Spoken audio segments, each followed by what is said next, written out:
السلام عليكم ورحمة الله وبركاته. وصفة اليوم فطائر قطنية رهيبة، شكلها مرة أنيق على السفرة، وكمان طعمها مرة طيب. وكالعادة بسوي معاكم الفطائر بعجينتي المعتمدة والقطنية وبمقادير سهلة. طبعا بسوي معاكم الفطائر بالفيديو بالهوت دوغ، وبشرح لكم البديل في خطوات العمل. والبديل متوفر معاكم بكل بيت وطعمه مرة حلو مع الفطائر.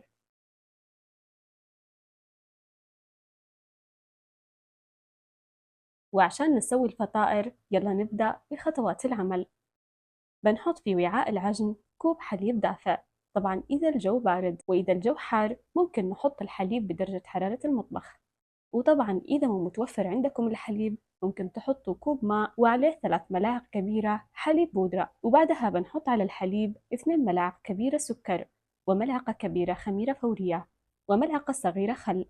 طبعا إضافة الخل بتعطي هشاشة وطراوة أكثر لأي نوع معجنات. وبعدها بنغطي الخميرة لمدة 5 دقائق حتى نتأكد من تفاعل الخميرة. طبعا مهم دي الخطوة عشان نعرف الخميرة تبعنا إذا فعالة أو لا. وبعد ما مرت 5 دقائق تفاعلت الخميرة، وبعدها بنضيف ربع كوب من خليط الزيت والزبدة، ممكن تحطوا زيت فقط، وربع كوب زبادي، وبياض بيضة، والصفار بنخليه جانبا للدهن. وبعدين بنخلط تمام حتى تختلط المكونات تمام.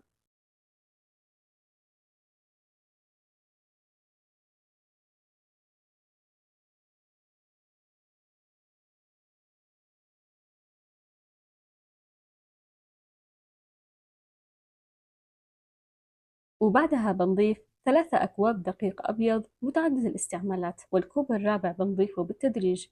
طبعا بنضيف الدقيق بعد النخل، وبعدين بنضيف ملعقة صغيرة بيكنج باودر وملعقة صغيرة ملح، وبنخلط تمام المكونات حتى تتكون معنا عجينة ملتمة مع إضافة الكوب الرابع من الدقيق بالتدريج. طبعا إضافة الكوب الرابع من الدقيق مهم جدا لأن أنواع الدقيق تختلف.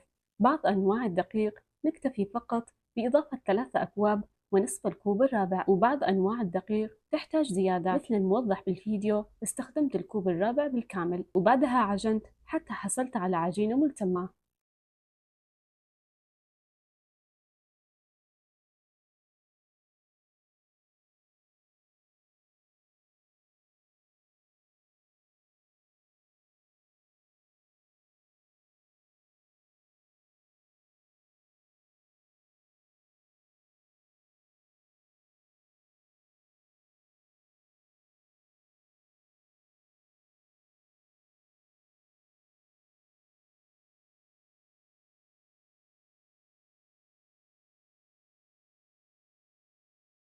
وهنا بحط باقي كمية الزيت على العجينة وبغطيها لمدة 5 دقائق.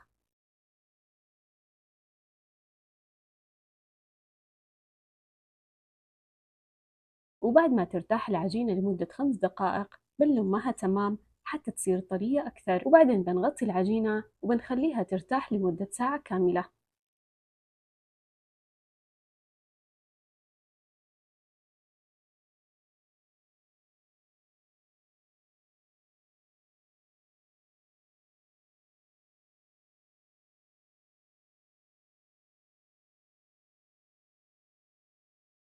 وبنحتاج للفطائر عشان التزيين كمية من الهوت دوغ، والبديل يلي كلمتكم ببداية الفيديو هو الجزر، يعطي طعم مرة حلو للفطائر للذي ما يحبوا اللحوم المصنعة. وكمان بنحتاج كمية من الطماطم الكرزية، وممكن نحط البديل قطعة من الطماطم أو ممكن زيتون أسود أو أخضر حسب المتوفر عندكم، وفلفل بارد ألوان استخدموا أي نوع متوفر عندكم. وكمان بنحتاج أي نوع أجبان، ممكن جبن شيدر أو بيتزا. أنا استخدمت هنا جبن الموتزاريلا. وهنا كمان بنحتاج صلصة البيتزا، طبعا صورتها وبرفعها لكم باليومين القادمين إن شاء الله.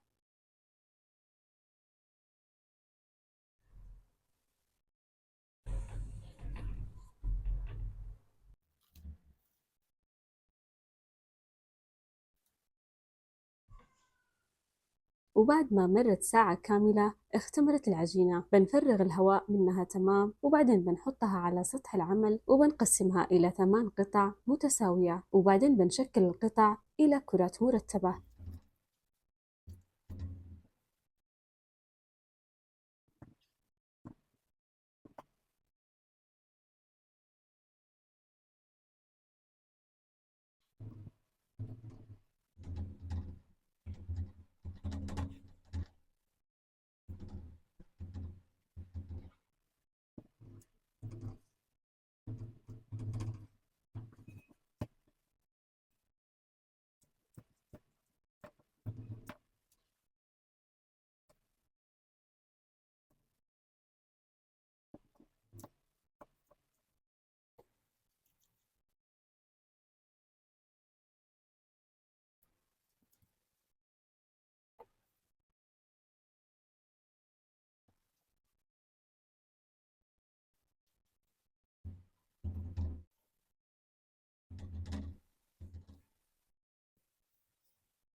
وبعد ما نخلص تشكيل الكرات بنغطيهم وبننتقل لتشكيل الفطائر، وبنبدأ بأول واحدة كورناها.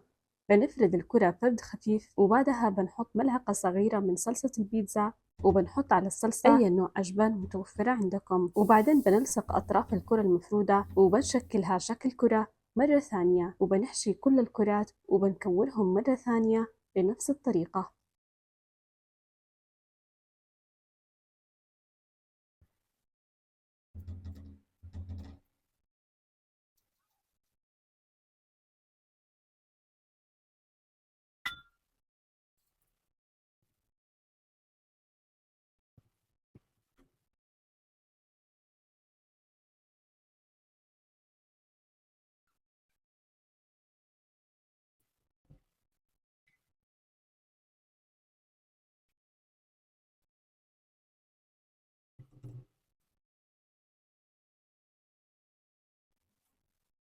وبعد ما نخلص حشو وتكوير الكرات بنرش سطح العمل بالدقيق، وبنبدأ بأول وحدة حشيناها بنفردها فرد خفيف، وبعدين بنشكل الكرة المفرودة شكل وردة مثل ما هو موضح.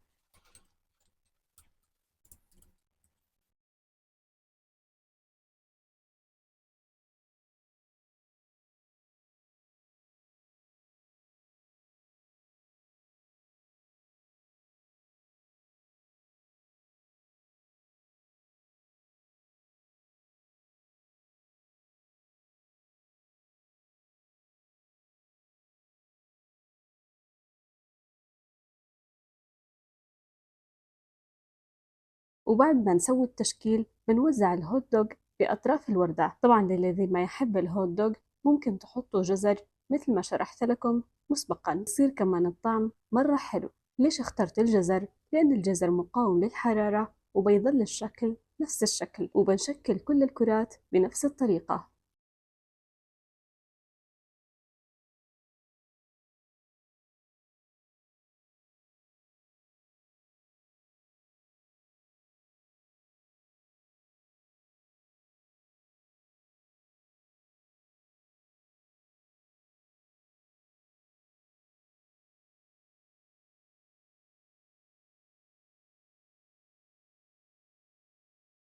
ولما نخلص تشكيل بننقل الأشكال لصحن مدهون إما بالزبدة أو بالزيت، أو ممكن بدون دهن إذا عندكم مفرش سيليكون.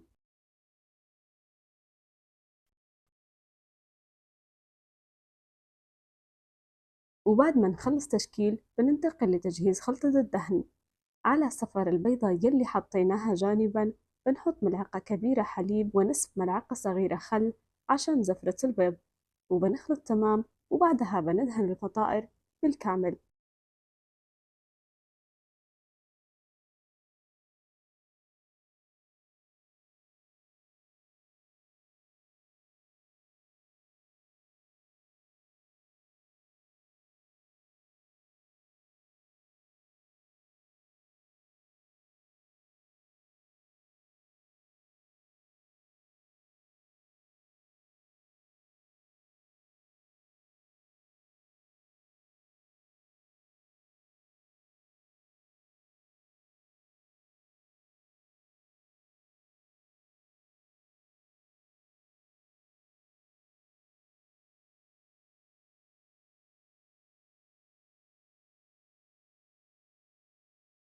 وبعد ما نخلص دهن بنوزع حبات الطماطم أو ممكن الزيتون الأخضر أو الأسود حسب رغبتكم، وكمان بنوزع الفلفل البارد، وممكن نخلي الفطائر كذا، وممكن نوزع عليها جبن موتزاريلا بيكون الشكل أحلى والطعم كمان أحلى. وبعد ما نخلص تشكيل ودهن الفطائر، إذا كان الجو بارد عندكم بنخلي الفطائر يتخمروا مدة ربع ساعة قبل التسوية، وإذا كان الجو حار يكفي وقت التخمير أثناء العمل. وبعدها بننتقل لمرحلة التحمير. طبعا عشان نحصل على فطائر ناجحة مهم جدا بعد التخمير يكون الفرن مرة ساخن. بنحط الفطائر بالرف الوسط بالفرن المسخن مسبقا على درجة حرارة 200، وبنخلي النار من تحت بعد ما نحط الفطائر مدة 10 دقائق، وبعدها بنشغل فوق وبنخليها هادئة حتى تتحمر الفطائر براحتها وتاخذ لون واحد.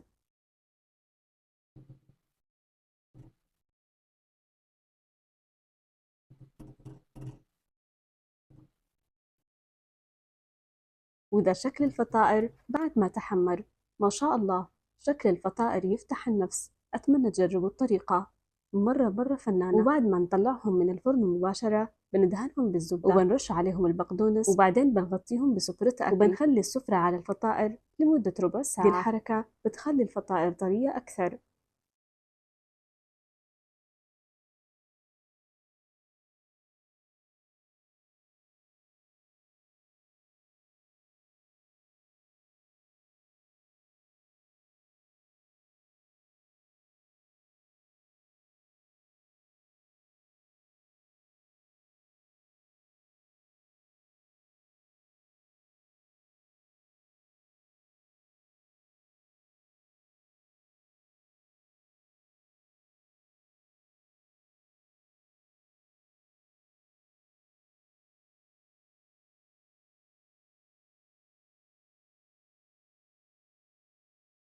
وأخيرا أتمنى تكونوا استمتعتوا واستفدتوا من فيديو اليوم، وشكرا جدا لتعليقاتكم الأكثر من رائعة، سواء هنا على اليوتيوب أو على صفحتي على الفيسبوك. وإذا تحبوا ترسلوا تطبيقاتكم الأكثر من رائعة راسلوني على صفحتي على الفيسبوك باسم إسراء الحاج، بحط الرابط في صندوق الوصف.